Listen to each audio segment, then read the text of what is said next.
Bonjour à tous et bienvenue dans Regard de dirigeant. Dans un monde du travail en pleine évolution, le portage salarial devient une solution flexible pour de nombreux professionnels et entreprises.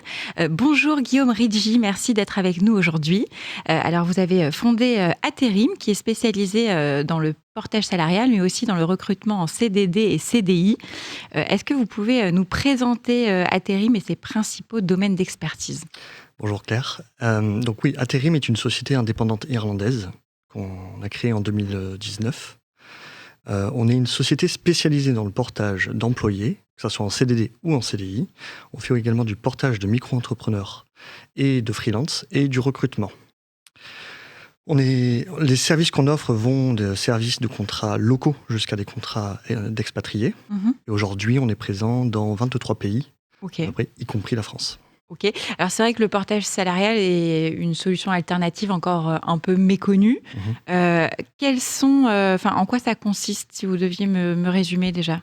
Alors, le portage salarial rentre dans le Code du travail français en 2008.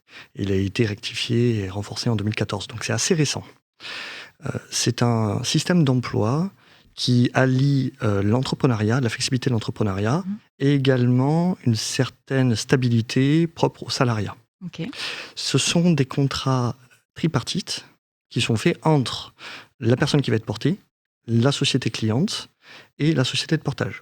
Concrètement, on va avoir un indépendant qui va vouloir donner son expertise à une société et qui va trouver un client ou plusieurs clients. Il va se mettre d'accord sur un contrat et au lieu de faire directement le contrat avec ce client-là, il va venir faire appel à une société de portage pour gérer toute la partie administrative. Okay. Et donc la société de portage va venir gérer tout le contrat. Donc à vous ? Ah oui, exactement. Va venir gérer le contrat avec le client final et s'occuper de récolter le chiffre d'affaires de la prestation. Okay. Et va transformer ce chiffre d'affaires en salaire pour le salarié qui est porté. D'accord. Mais du coup, quelles sont les différences entre ce portage salarial et par exemple une structure d'auto-entrepreneur où on voit un peu plus la différence par exemple avec un CDI Alors, en fait, le portage salarial, on est un employé. Donc on peut avoir exactement le même statut qu'un CDD ou un CDI classique. Okay. On a les mêmes prestations sociales, que ce soit la retraite, le chômage, la santé, la prévoyance. On peut avoir les mêmes droits, les mêmes congés payés, les formats cadres, non cadres, exactement la même chose. Mais on garde la flexibilité de l'auto-entrepreneuriat. On peut choisir ses clients, on peut choisir sa rémunération, on peut choisir au niveau de comment l'optimiser potentiellement. Mais sans les contraintes administratives d'un statut d'entrepreneur, enfin de micro-entreprise maintenant ça s'appelle, ou d'une société. Donc on ne va pas avoir à gérer la facturation, on ne va pas avoir à gérer la comptabilité. On garde la liberté sans les contraintes. Exactement. Si je devais résumer. Exactement. Les avantages et les services que vous proposez, vous me l'avez un peu dit, mais peut-être encore le résumer. Donc vous aidez sur toute la partie administrative. Oui, alors au niveau... Pour les personnels qui sont portés, effectivement, on a toute la partie administrative sur laquelle on vient aider. Et en plus, donc, il y a quelque chose de fondamental pour le portage salarial. C'est qu'une personne, elle va pouvoir vendre son service à plusieurs sociétés. Et nous, la société de portage, on va venir mutualiser le chiffre d'affaires de toutes ces sociétés pour donner un seul salaire et une seule fiche de paye à cette personne qui est portée. La personne qui est portée, l'employé, a également la possibilité de lisser son salaire. C'est-à-dire que même si ses prestations avec ses clients ne sont pas les mêmes tous les mois, ou il y a même des mois où il n'y a pas de prestations, on peut avoir un salaire qui est stable. Mais quel intérêt ? Parce que finalement, s'ils prennent leur salaire dans leur totalité au départ, c'est quoi ? C'est de ne pas tout dépenser ?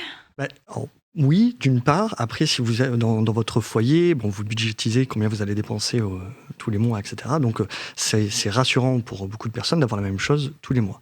Également, au niveau des contributions sociales, on va avoir la même contribution au mois par mois. Donc, au niveau des organismes sociaux, c'est beaucoup plus simple. Un autre avantage qu'il y a, c'est également au niveau des banques. Donc, si jamais vous voulez faire un prêt immobilier, par exemple, pour acheter votre maison, avec un format de portage salarial en CDD ou en CDI, ça va être beaucoup plus intéressant pour une banque parce que ça va être similaire à un contrat classique. Donc nous, en termes d'avantages et de services supplémentaires qu'on offre aux personnes qui sont portées, On vient également les aider, comme je disais, à mutualiser plusieurs clients. On peut également les aider au niveau des assurances. Donc nous, on a des assurances professionnelles, on a également des assurances voyage et des assurances produits qui viennent couvrir les travailleurs indépendants qui travaillent avec nous, qui sont portés par nous, pour leurs activités. Lors de leur déplacement, on peut également leur mettre à disposition des cartes de paiement, ce qui permet qu'ils vont pouvoir faire leur déplacement sans avoir à prendre de leur propre argent pour faire ce déplacement-là, et sans attendre que le client leur rembourse. En parlant de clients et de remboursement, un point aussi qui est très important pour le portage salarial, c'est qu'il est régulier que des clients prennent un peu de retard pour payer les factures.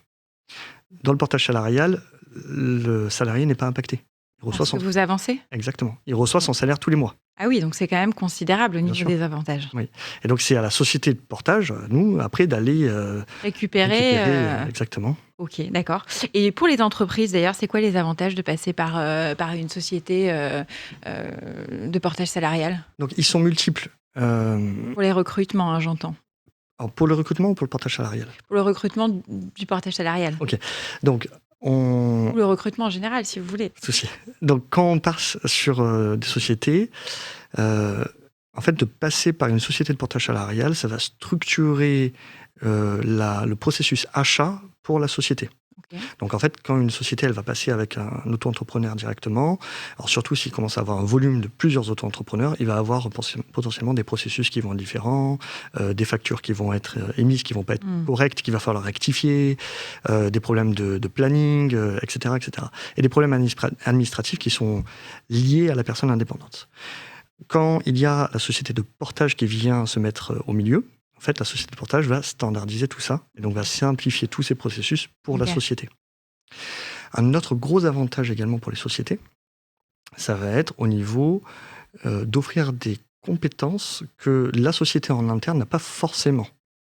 Donc, mettons une société française qui gagne un contrat ex situ, donc pas sur leur propre base, ailleurs, ou dans un autre pays, n'a pas forcément les compétences ou la capacité d'absorber cet afflux managérial de personnel supplémentaire, ou alors a les compétences nécessaires pour faire de l'expatriation.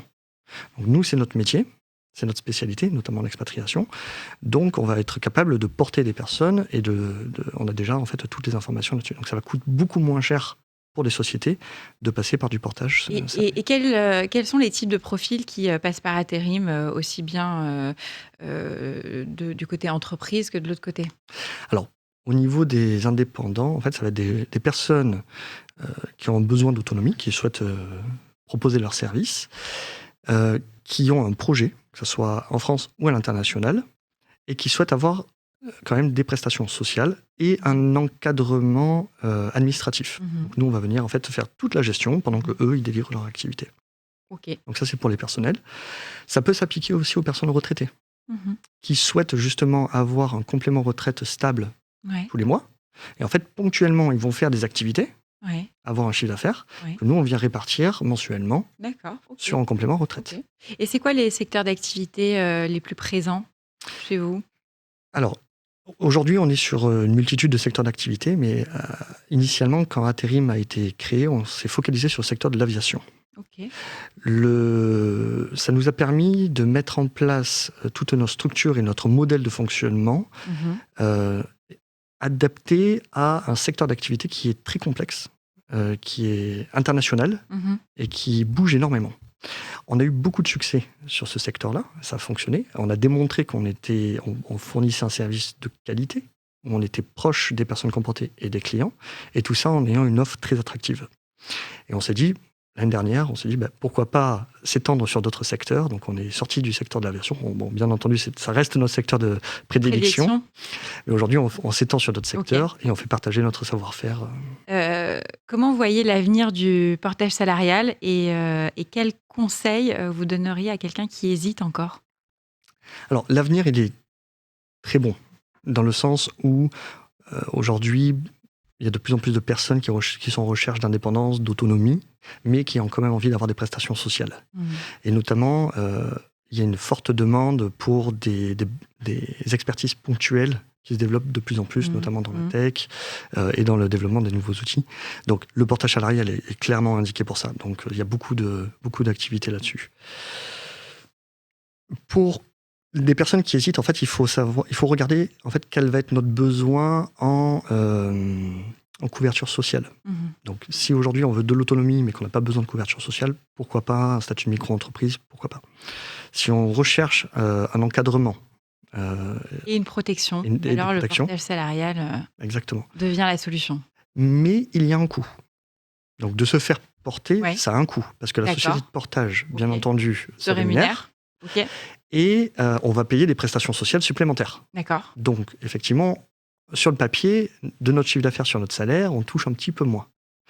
En pourcentage, ça s'évalue ? Ça peut s'évaluer, j'ai pas les chiffres en tête, mais oui, ça s'évalue. Mais par contre, il y a des coûts cachés au micro-entrepreneuriat qu'on ne voit pas directement, à savoir qu'il va falloir se former. Il va y avoir de l'administration en plus. Donc, on va passer du temps à faire de la comptabilité, de la facturation, qui ne sont pas notre corps métier. Tout ça, ça a un coût. Et après, il faut qu'on fasse intervenir des experts qui vont certifier ce qu'on est en train de faire et pour vérifier tout ça. Donc, concrètement, si vous êtes une personne en recherche d'indépendance, que vous avez un projet, vous voulez mettre à disposition votre expertise, tout en ayant la sécurité du salariat, et vous voulez vous occuper de rien, juste recevoir votre fiche de paye, alors le portage salarial, c'est parfait pour vous. C'est la solution. Merci beaucoup pour cet échange enrichissant sur le portage salarial. Merci. Merci.